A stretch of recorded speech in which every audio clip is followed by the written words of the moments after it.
Friends, जैसे कि हाल ही में आपने न्यूज़ होगा अफ़गानिस्तान में जो भूकंप आया जिसमें 1400 लोगों की मौत हो गई है। 5.5 तीव्रता से आया है।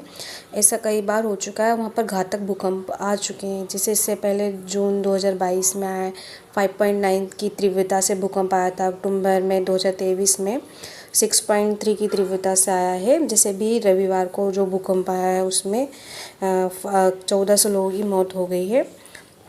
तो भूकंप आता कैसे? तो हमारी जो पृथ्वी की धरती की 4 परतों में डिवाइड है। जैसे कि पहली है इनर कोर, दूसरी है आउटर कोर, तीसरी है मेंटल, फिर चौथी है क्रस्ट।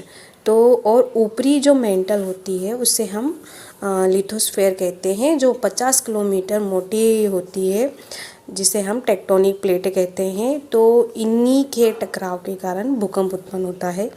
तो आज हम पढ़ेंगे इसके बारे में कि जब पृथ्वी की टेक्टोनिक प्लेटें जो धीरे धीरे चलती है आपस में टकराती है, एक दूसरे के नीचे जाती है और रगड़ खाती है, जिसके कारण चट्टानों में एक तनाव खिंचाव पैदा होता है और इसी के कारण ये आपस में टूट जाती है, भ्रंश हो जाती है, जिसमें एक एनर्जी भूकंपीय तरंगों के रूप में निकलती है। इसी के कारण हमें भूकंप के झटके महसूस होते हैं। कुछ इसके कारण देखते हैं, जैसे कि टेक्टोनिक प्लेटें मैंने आपको समझा दिया है कि जो इसके मेंटल की जो मोटी परत होती है 50 किलोमीटर, उसे ही हम टेक्टोनिक प्लेट्स कहते हैं। तो ये क्या करती है, पृथ्वी की सतह से कई बड़ी टेक्टोनिक प्लेट बनी होती है जो लगातार धीमी गति से घूमती है।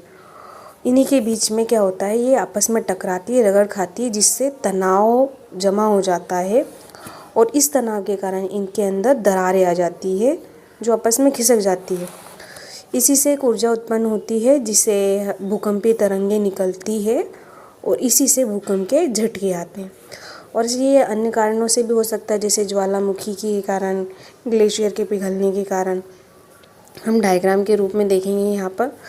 तो ये आप देखेंगे ये आपस में ये अपोजिट डायरेक्शन में एक दूसरे से टकराती, जिसके कारण एक एनर्जी निकलती है जो भूकंपीय वेग, ये जो इसके सेंटर में एपी सेंटर होता है, इसके कारण भूकंप के झटके